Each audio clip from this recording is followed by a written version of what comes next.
You can't remember what we put down. I also just started recording. I remember this time. Wait, did you split screen? Yes. We look up there with it. On family. Oh, there we go. Hey, there we go. Okay, that's a thing. So, yeah, what are we doing? Oh, you put it this way, maybe? Which one? Oh, I was gonna, That's- sure if you want. You're figuring out yourself. There we go. We're using a document scanner as a camera, so. Let's go. Yeah, this will be amazing. All right, what are we doing? We're doing field day this weekend. Woo. Yeah, Okay. hopefully we can rack up some points, kind of learn a bit, get some people interested. Looking forward to it. I don't know how many winter field days we've actually participated in, so.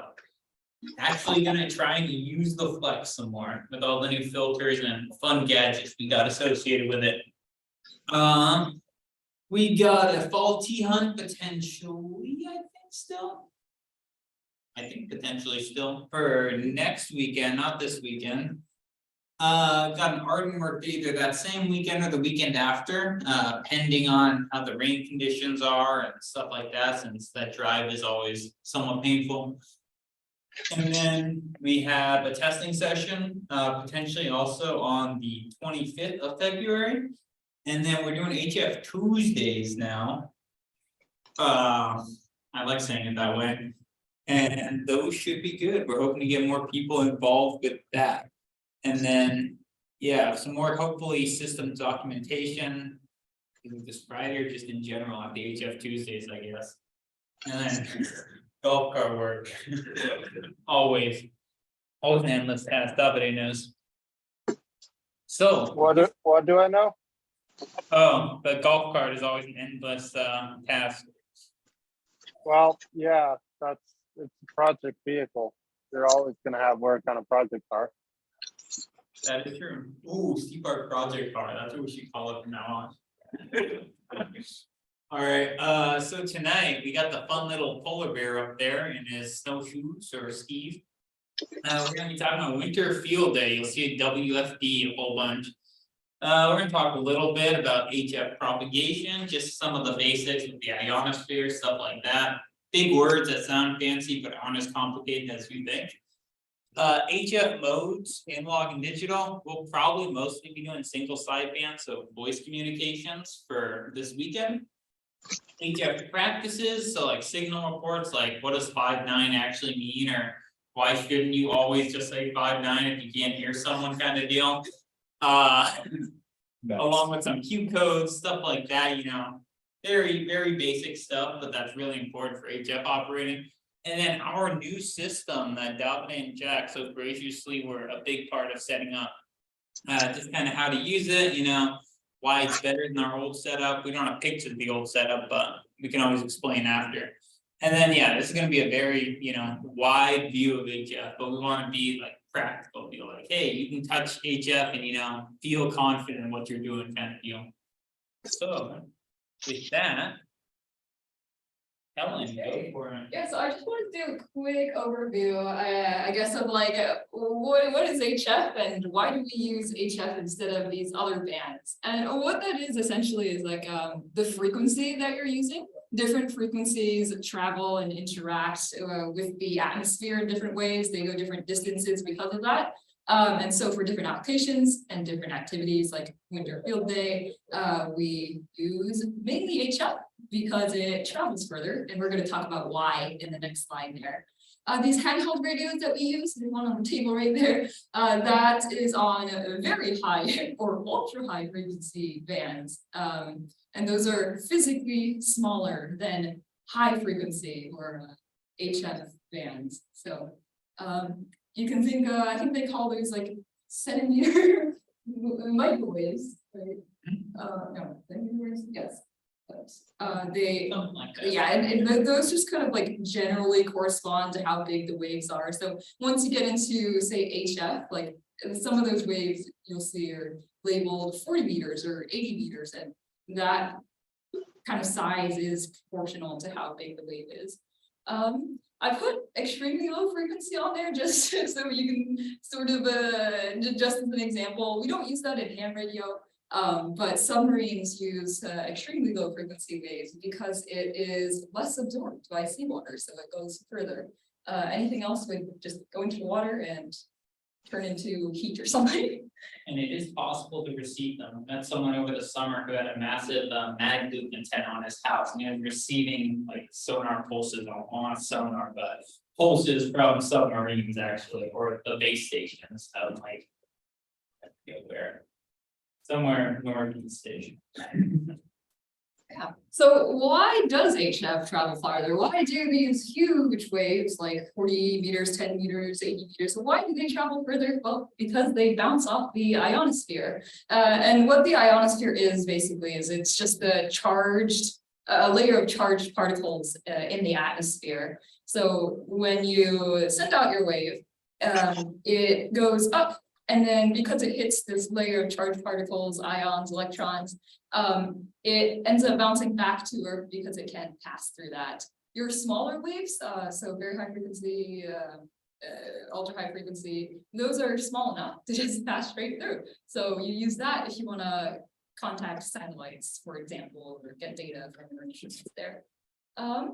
There is a minimum distance that you can go, and of course a maximum distance as well. What you see in the picture there, you'll see that it sort of goes up and it goes down, but there's an area in between called the skip zone, where you can't contact people because your wave just sort of skips over it. So that's something that we have to keep in mind when we do HF contacts. There have been cases where we could contact someone in, say, Oregon, but we could not contact someone in the Bay Area because just due to the conditions, the size of the wave and stuff like that, the skip zone happened to be in the Bay Area.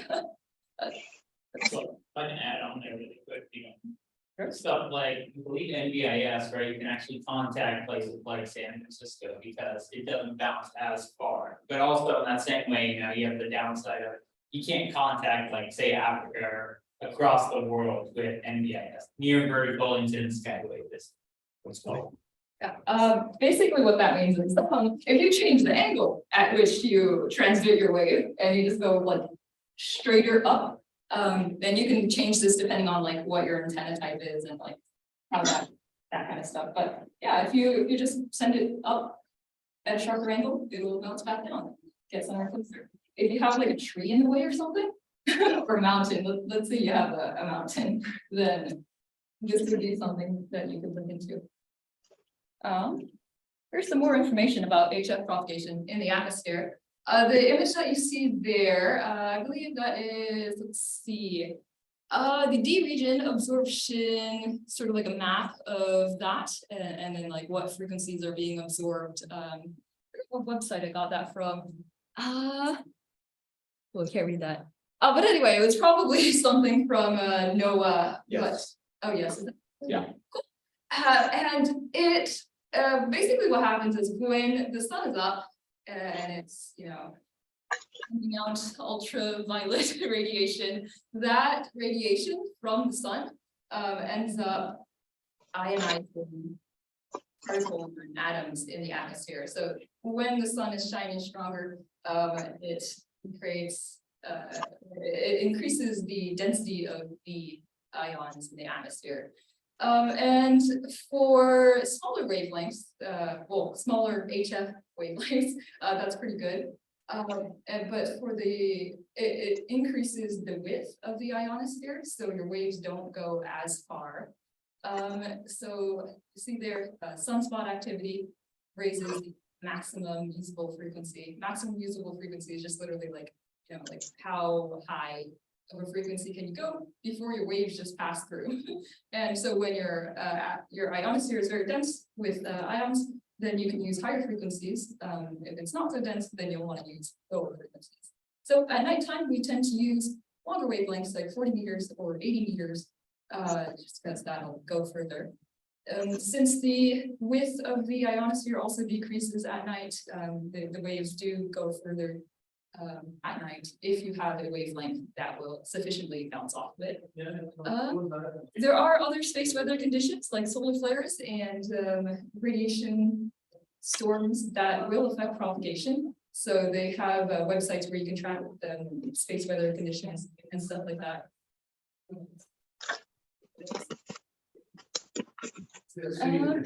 There are a few modes that will use in HF. Mode is just essentially what are you transmitting? Are you transmitting digital data like text or pictures, or are you transmitting your voice?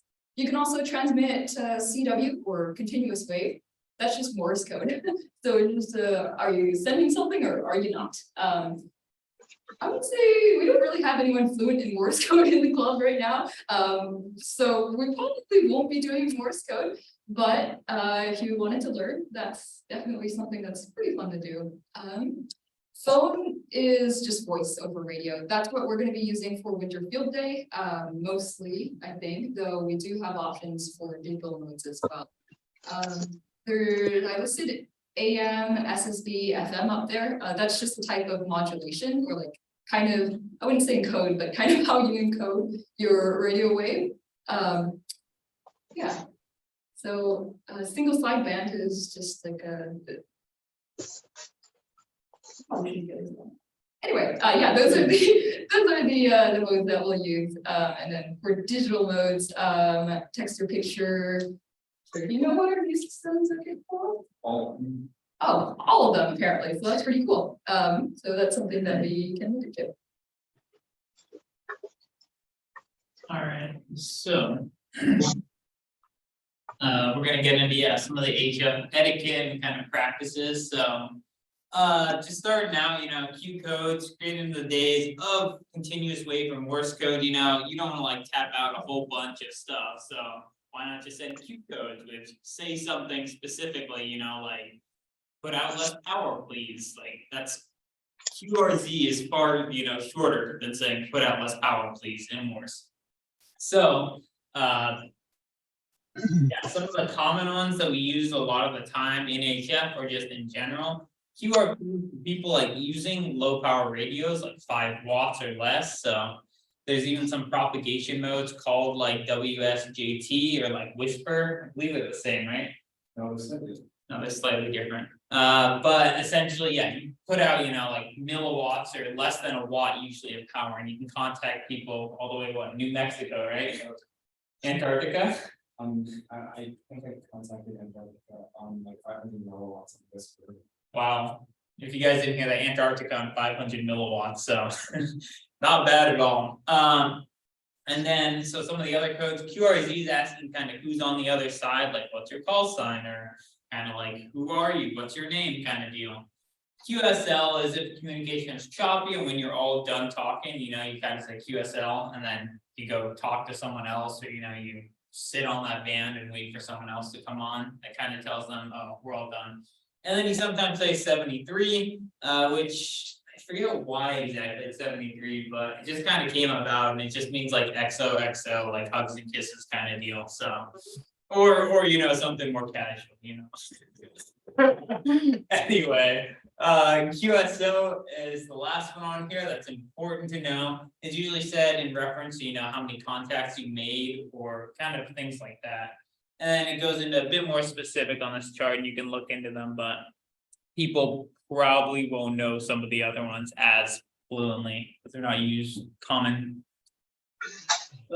Here's a fun little picture that hopefully most people know, and if you don't, that's okay. You'll see it around a whole bunch. This is the ARRL band plan. It kind of tells you where you're allowed to transmit on specific modes. So for example, if you can or can't see here, it says G, A, and E. Is that G? I think that's G. G is for your general license, E is for your extra license, A is for your amateur license, which used to be a thing, but now isn't. And essentially these green ones are where you can actually transmit voice, so where we talk on single sideband to other people. Red, I believe is digital, right, Ryan? Yeah, red is digital and white, which doesn't have much to see everything. Okay. I don't think you see everything red. Yeah, so stuff like RIDI, radio teletype, FT8, stuff like that, or your digital modes that are out there, which to us sound like garbage, like a dial-up modem essentially. But to a computer with a sound card in it, it can actually translate it into data and then you can read it out.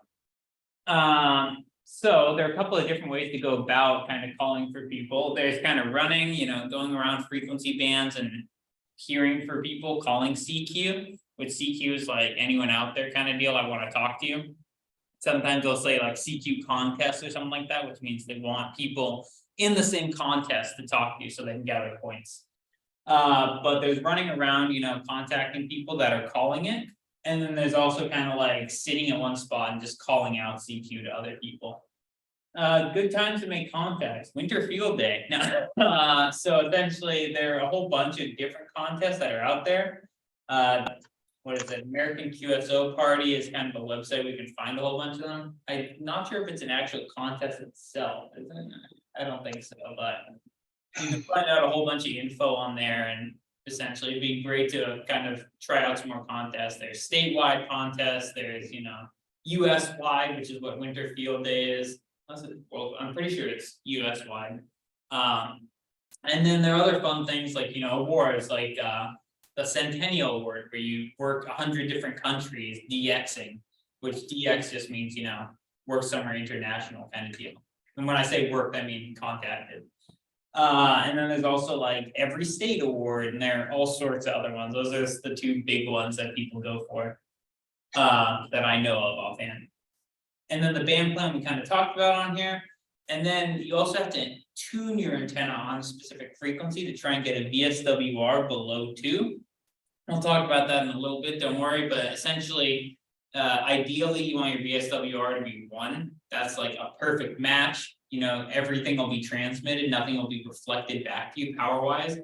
A whole sorts of transmission lines and stuff like that. The classic EE fun stuff, everyone likes math. And yeah, you usually want to tune either at the top or bottom of the band where you don't hear people, because they don't want to hear you clicking around kind of deal. That's what it sounds like. Another thing on here, so there up top you can see the what was it called? Alphanumeric, not alphanumeric, it's not numeric. Phonetic, that's the word. Phonetic codes that we usually use. So like instead of saying W6BHZ for our call sign, we'll say Whiskey 6 Bravo Hotel Zulu. And so there are other ways, like if someone can't hear whiskey, for example, maybe you can say like water or something like that, just so that people can kind of hear you better. But the idea is to kind of keep it common so that people know what you're talking about. Signal reporting is on the far right there. Andrew knows about that. So essentially, that tells you your readability, your signal strength, and your tone. So it's kind of like how well you're transmitting over the air. So how well people hear you. What else do we got? I have some random tidbits on there, like in Morse, N is used since it's shorter than 9, at least character-wise.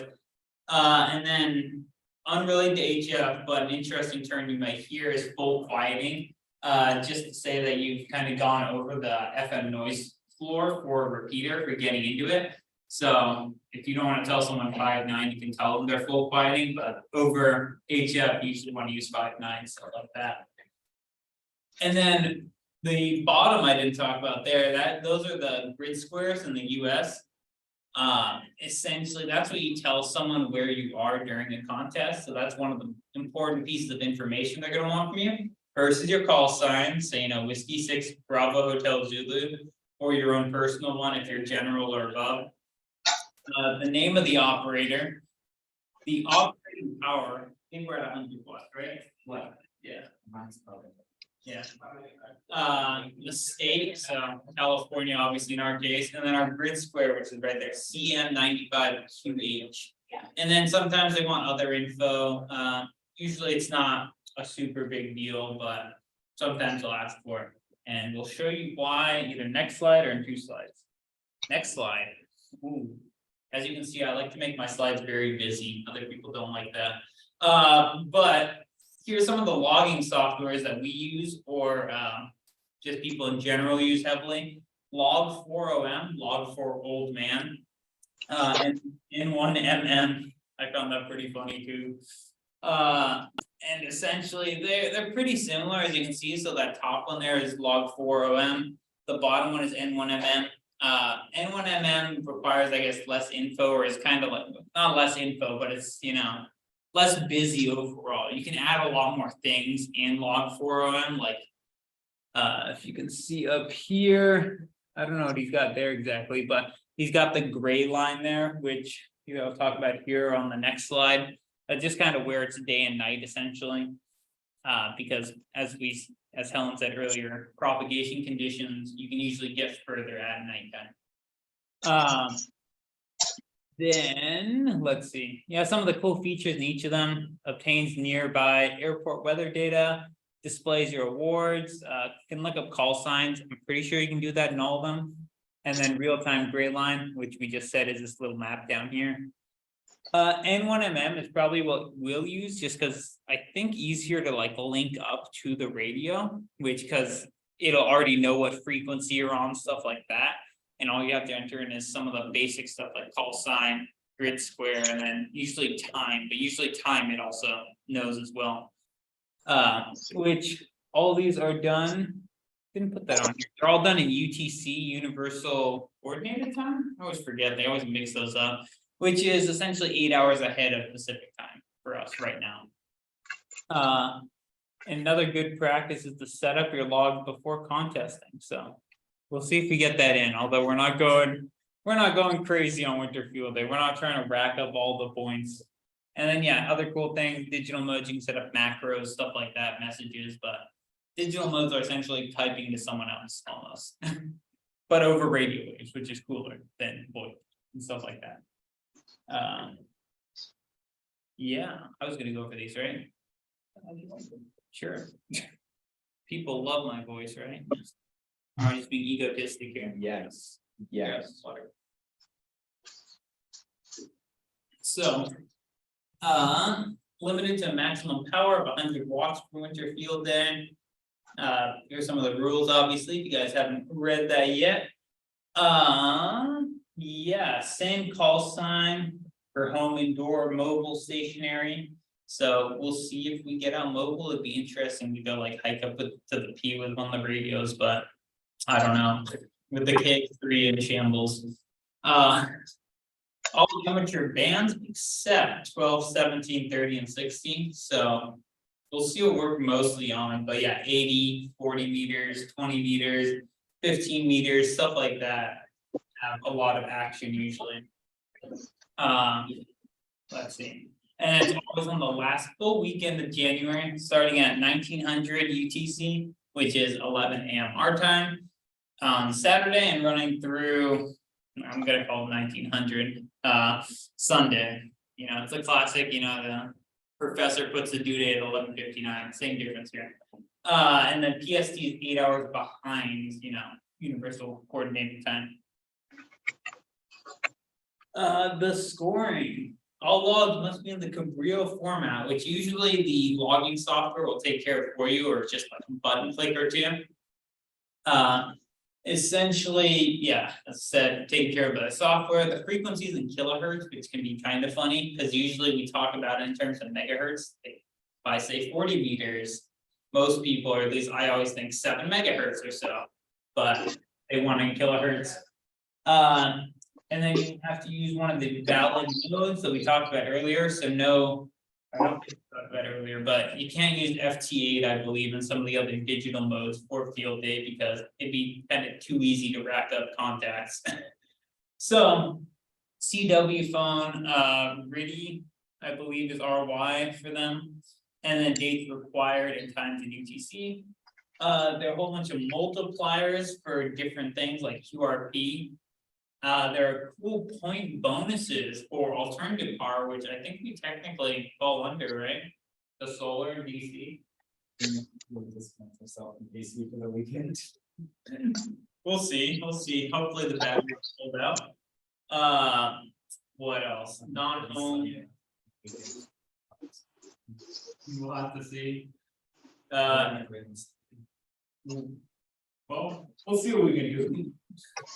Yeah, technically you get multipliers if you're running on low power, if you're running on battery power or solar in our case. Which we'll do both. If you guys fully charge the battery the night before, you should probably be able to do a full run, a full day run with it with no issues. It's been lasting about 2 days before the wall charger kicks on. And then logging power for computers that are logging, I believe, is classified separate compared to the power that the radios are using. So even if our PCs are plugged into wall power, that shouldn't be an issue. Okay. Well, I don't wanna also say how would they know, but. But yeah, well, we'll charge it up and that'd be a nice thing to get. Along with, yeah, some of the other cool point bonuses, which we'll see if we can do. I think we can set like, if it's not too crazy. 500 points for operating outdoors, 500 for operating without commercial power, and then 500 points for satellite QSOs. Those are just some of the different things. They can get points and multipliers for it. There are a whole bunch on the website. Definitely worth it to check it out. You have to operate outdoors for the whole contest or just like for a specified amount of time? Yeah, you have to operate outside, it's a previous slide, if you're operating inside, or you have to use a different call sign. And then it counts as a different. And I said like, if you're operating portable, you have to operate with a different call sign. If you're gonna be operating stationary as well. So you're gonna use books and all of these. Yeah, be more fun to use club, but yeah, if we can't. We'll see. As I said, we're not doing it for the points, but it'd also be cool just to see how many we can rack up. Alright. But not improve.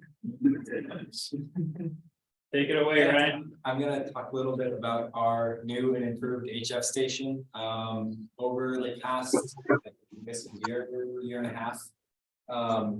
We've made major upgrades to our station. We have a new radio, a Flex 6600. It's really awesome. It's software defined, so you can do a lot of cool stuff. An antenna genius, which is an automated switch. It reads data off of the radio, what frequency you're currently tuned to, and automatically switches the antenna to be correct always. And then we have filtering to go along with the switch and radio. This allows 2 people to simultaneously use the radio, which is really awesome. We have a new network setup that can support this, our networked radio. You use it through the computer or the network. And our HF tower is now fixed. That was a big ordeal last year. Thank you, Andrew. We had a guy wire snap and that has been repaired, so we're all ready. And no, don't forget. Oh yeah, and a new album. Ollie's been with us.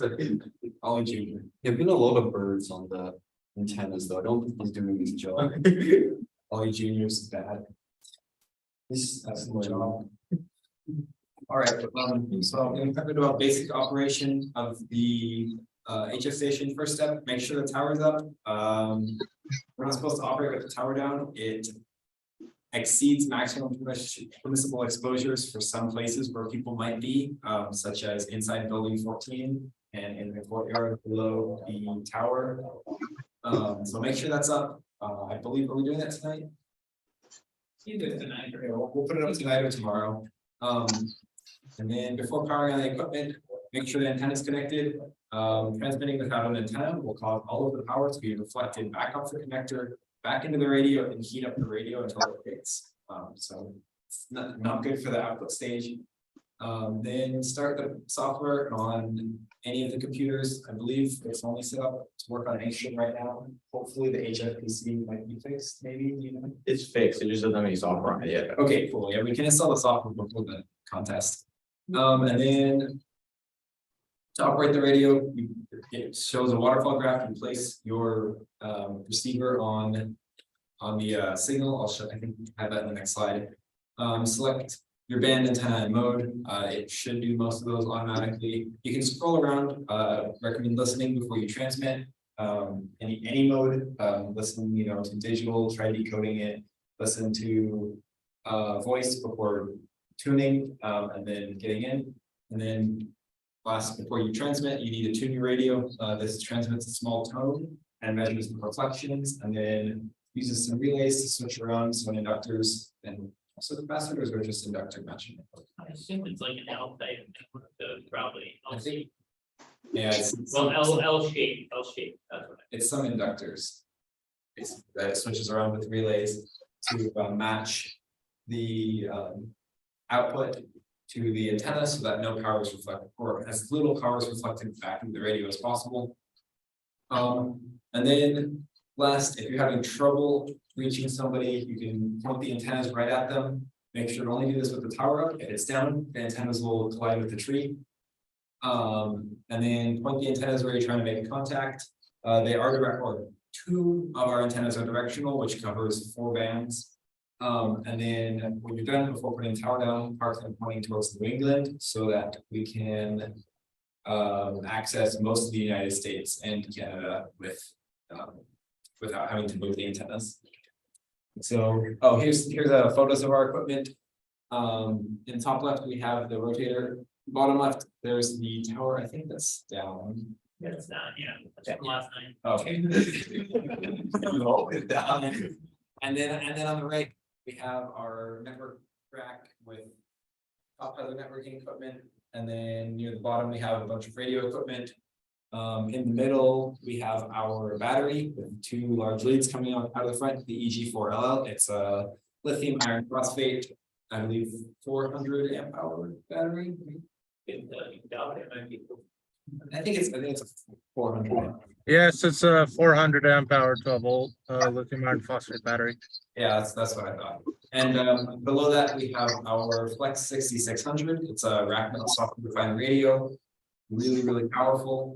And then below that is our antenna rotator, filters, and switch. Also, we have some other radios around the shack. Our AX3 and HX480 are both portable. Maybe, I don't know, some people might operate them this weekend. We've been having trouble with both, or one of them, the other one has never been tested. You can take that with a portable antenna on the go. Here's our antennas.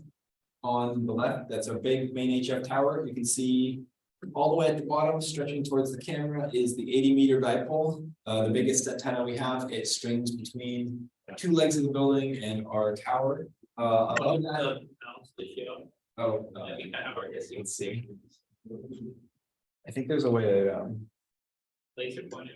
yeah, it doesn't matter. Oops. Oh. Yes, there we go. All right, yeah, this right where there it is the 80-meter antenna coming towards the camera. And then above that, we have the 40-meter H pattern antenna. This one, I believe is it directional, like goes in both ways? Yes, both the tri-bander and the 2-element 40-meter Yagi are both directional. So use the direction that's on the rotator to point that correctly.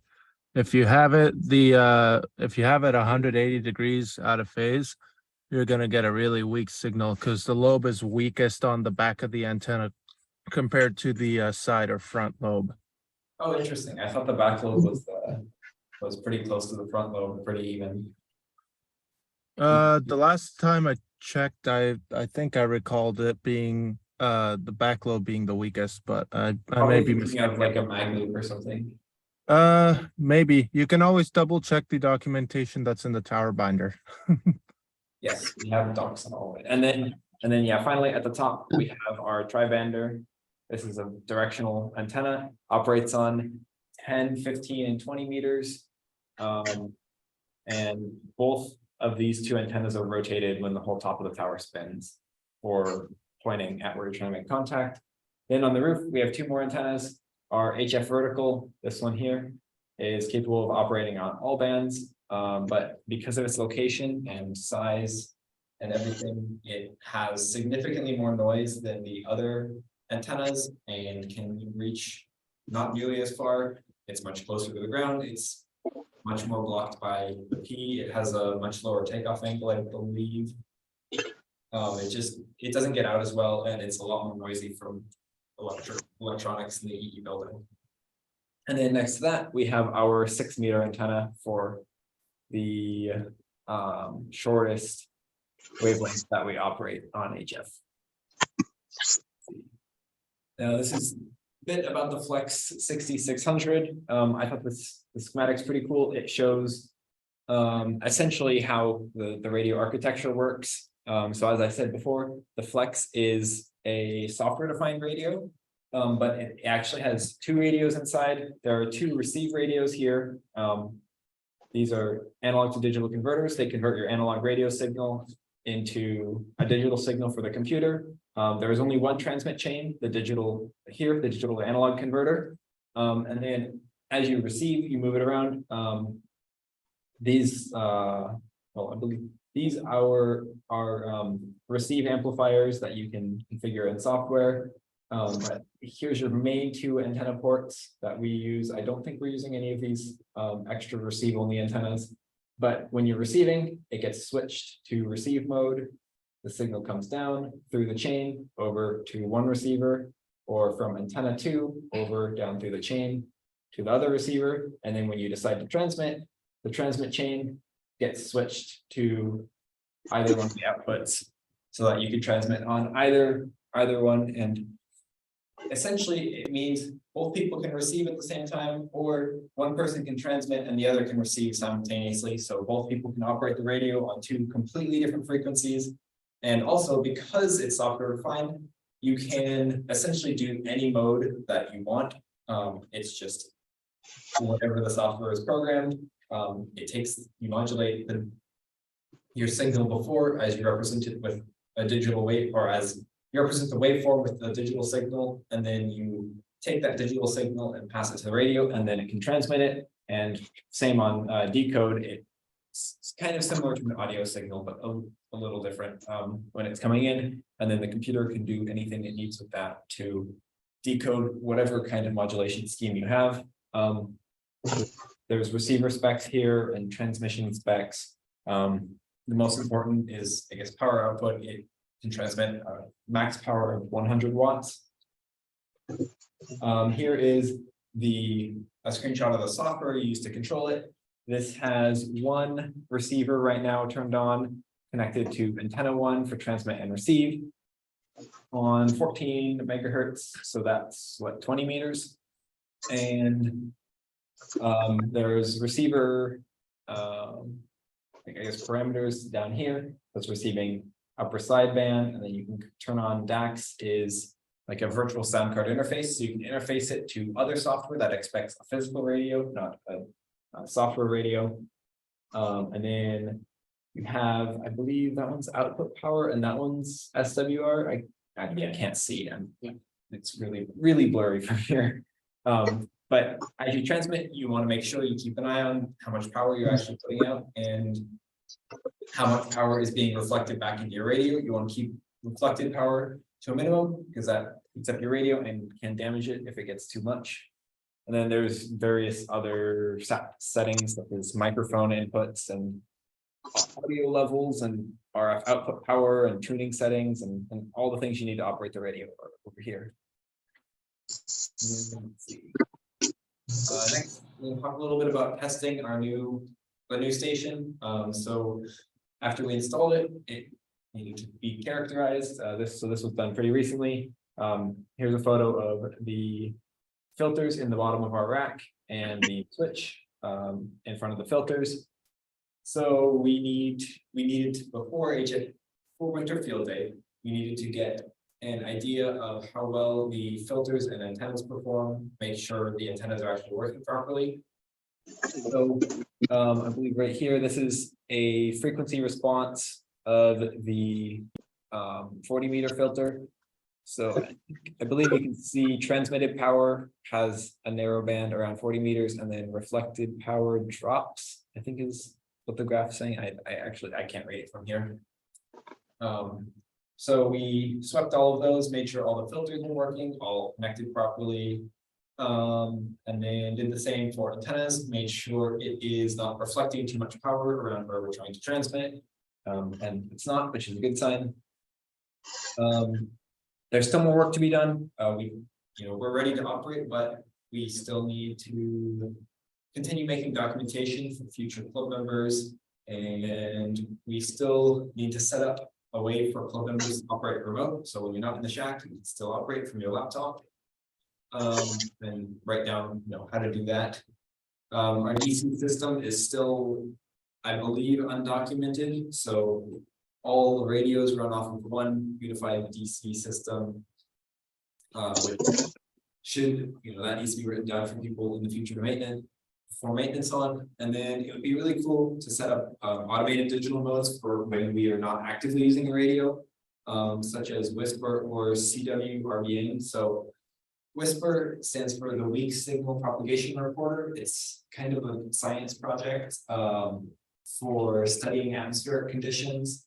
You can essentially transmit extremely weak signals, like less than 1 watt usually.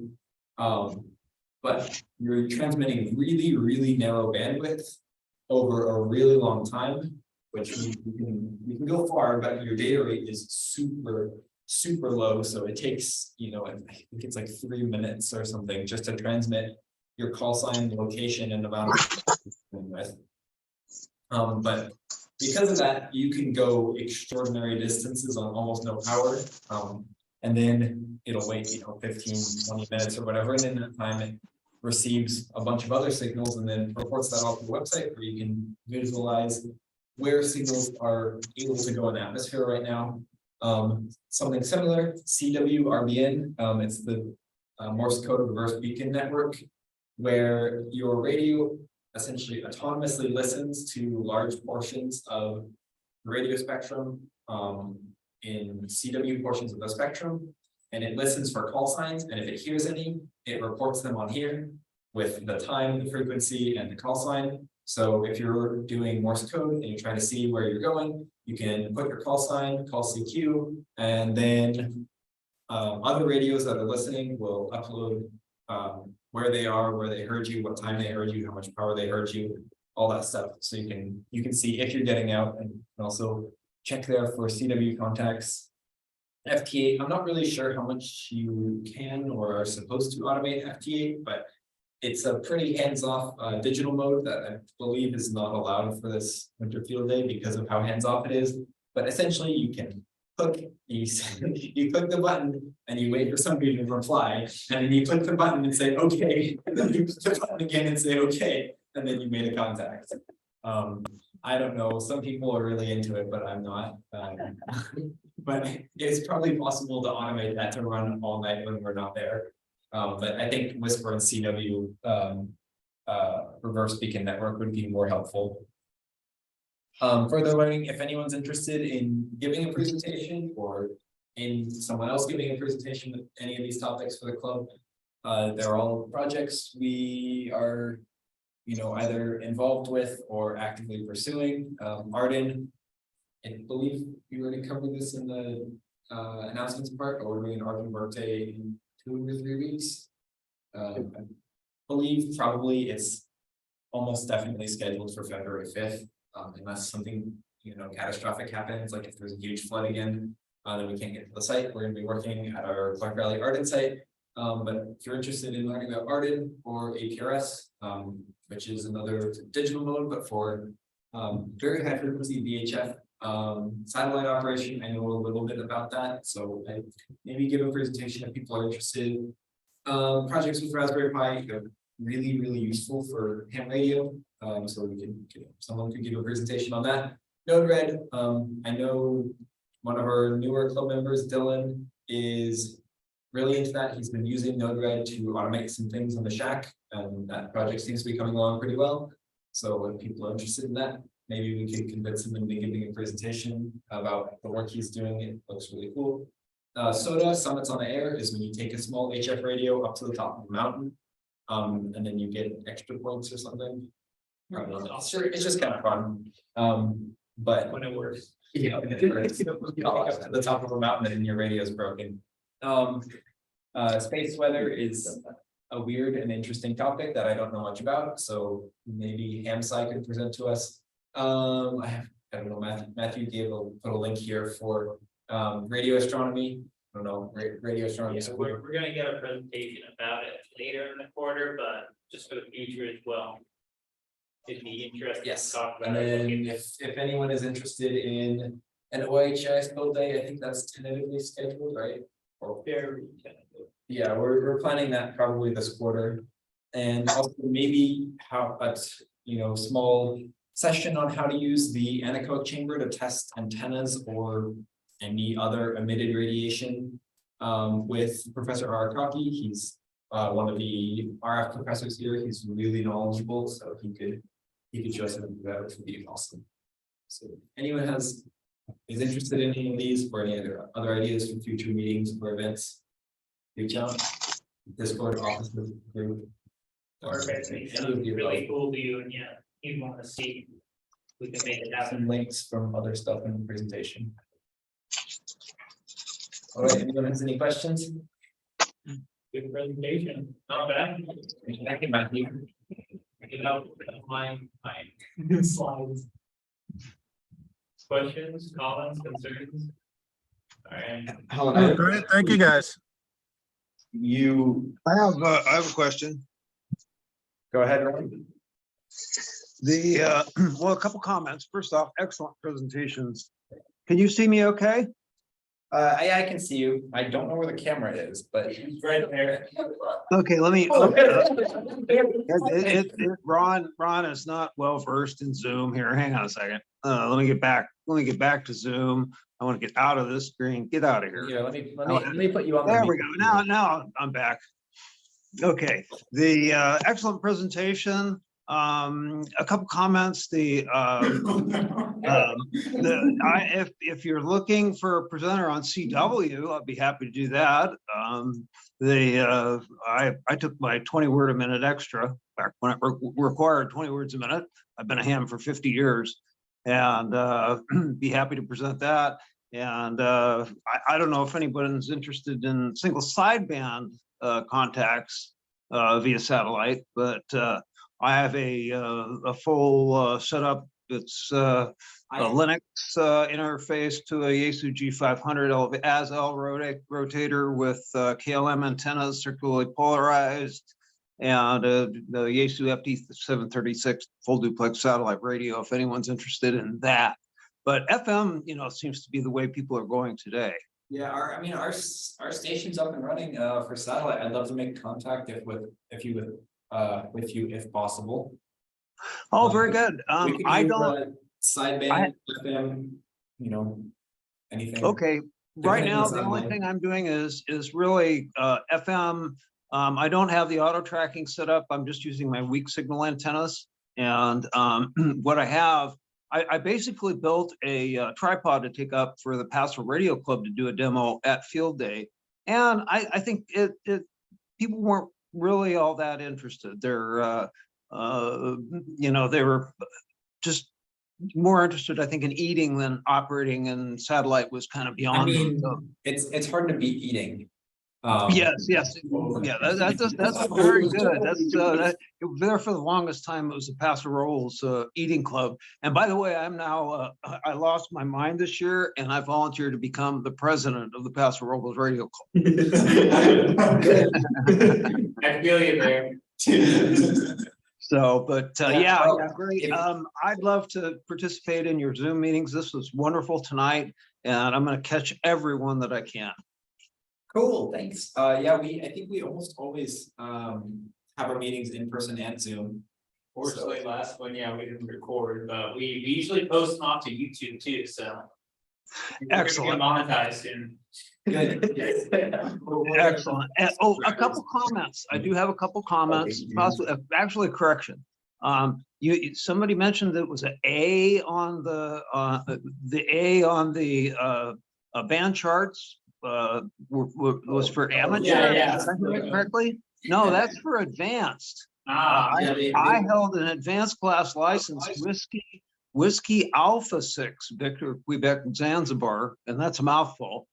I held that class license up until, 1983, I want to say, Yeah. and that's when I got my 20 word a minute extra. When did they kill the advanced license? It was like 10, 15 years ago. It's somewhere. I really don't remember. I don't know. My grandfather still has an advanced license, but Yeah, if you have Yeah. one, you get to keep it, but Well, you get to if keep it you for can't get a 10 new years. one. yeah. It was great for me. I mean, it gave you just pretty much everything you wanted except the little 25 kilohertz at the bottom of the CW portion and some little 25 kilohertz segments in phone, and that was about it. Oh, and the other thing, I'm jealous of your flex. Our flex- What did you say the code was to the shack? I use the midnight radio supply.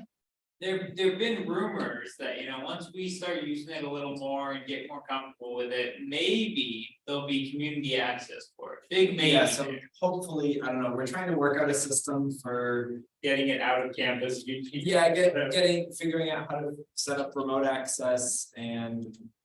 Not just that, but also in like an administrative system for how to approve members of the community around San Luis Obispo. Such as, yourself and some other people from like Estero Radio Club and such, who have been interested in using it when we're not, so. We're still working on that, maybe that'll be done in the next 6 months, hopefully, I don't know. No, that's wonderful of you to even consider sharing that. That's fantastic. And I really want, I have an ICOM IC7300, would love to have a real second receiver. That radio does not have one. Interesting, yeah, it's the 2 receivers is pretty cool. Definitely. Thank you so much, guys, everybody. Yeah, thanks for your comments. Any other comments, Colin, I have a questions? question for you. You were saying the width of the ionosphere relates to something. Can you explain again, like why the width of it changes things? I wasn't quite getting that. Yeah, so essentially what happens is, with stronger sun activity and more ultraviolet radiation, you get more ionized particles. And then that increases like the density and width of the ionosphere. Okay. And that allows signals to go farther, shorter. It depends on what a band you're using. So, you've probably heard around like 20 meters is better, like when you have the highest sunspot activity in the most, in the day, basically, high noon. Okay.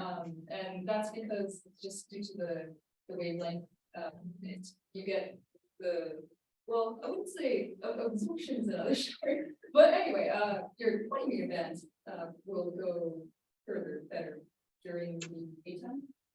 Where but- the ionosphere is wider? Is that- Yeah, okay, where it's okay. wider and more dense, but longer wavelengths like 40 or 80, those are better during low sunspot times or when ionosphere is up and down.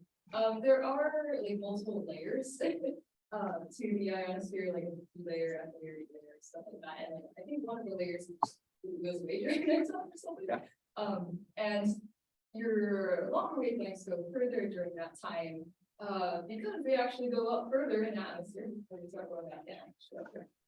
If you want, there's a video on the hidden slide or something like that, along with, I posted on Discord a while ago. Roby Schwartz goes over really well. Cool. It's like a 30-ish minute video. It's amazing. Got it. But I haven't really looked into this why 20 years doesn't go as far during nighttime, but I guess it's maybe that it doesn't get reflected. I don't think it's like the right, and if I understand it correctly, like the ionosphere layer, whatever layer in the ionosphere interacts with this lower on the sides during. All right. Helen, Yes. lately I've got a couple of very low takeoff angle antennas for both 40 and 80 meters. I have a 80 meter center fed half wave vertical and a 40 meter elevated vertical. And right now my 40 meter elevated vertical is down, but the 80 meter vertical, I've been working the world on 100 watts on FT8 and even working South America on single sideband with 100 watts. Wow, that goes pretty far. Yeah, the low takeoff angle makes all the difference in the world. Maybe we should put the tower up. I think So tilting the tower. when we have the tower down, we get a really high takeoff angle on 80. But when it's up, it's Still not that low. Yeah, the vertical, I can't, the height required for 80 is tremendous. The only one in the county that has the kind of height required is Paul, W7 IV. Have you ever seen his station? I've not. It's a fantastic station. He has a 150-foot tower in Templeton. And if you Wow. want to see it, you better see it quickly, because he is about ready, unless he sells his station and home for $1.8 million, he's going to pull the tower down and move it to New Hampshire. Who is this, or can we get like contact info? I wouldn't mind reaching out for them. Yes, Paul, I will contact Paul Merrill. Who should I put him in touch with? I'd say the officer group. Yeah, the officer group, we could, Gonna put the email in the chat. Yeah, I can put the email. Okay, well, Paul is a ship's pilot out of Alaska. He's a personal friend of mine, and I will just call him on the phone. And that's usually how I communicate with him. I don't do email with him. I don't even think I know what his email is. Oh, yes, I do. I'll send him an email. Can you send me an email with the officer group, from the officer group, and then I will forward that to him? Yeah, we can, Ron, why don't you put your email in the Zoom chat for us? Yeah, And then we can keep that. Okay, let's see if Ron can figure out how to do that. Ron is not familiar with Zoom. There should be a button along the bottom that says chat. Okay, I'm gonna go along here. Let's see, there's 3 buttons here. Okay, mute participants, more, lower hand, coffee, oh, chat, here we go. Chat. And meeting chat. Okay, here, oh, if I don't throw it on the floor again. Oops. Yeah, I discovered Zoom does not like it when you throw your phone on the floor. I'm sure your phone doesn't either. No, okay, so tap here to make yeah, okay, I'll put it in. Matthew, did I hear my name being called?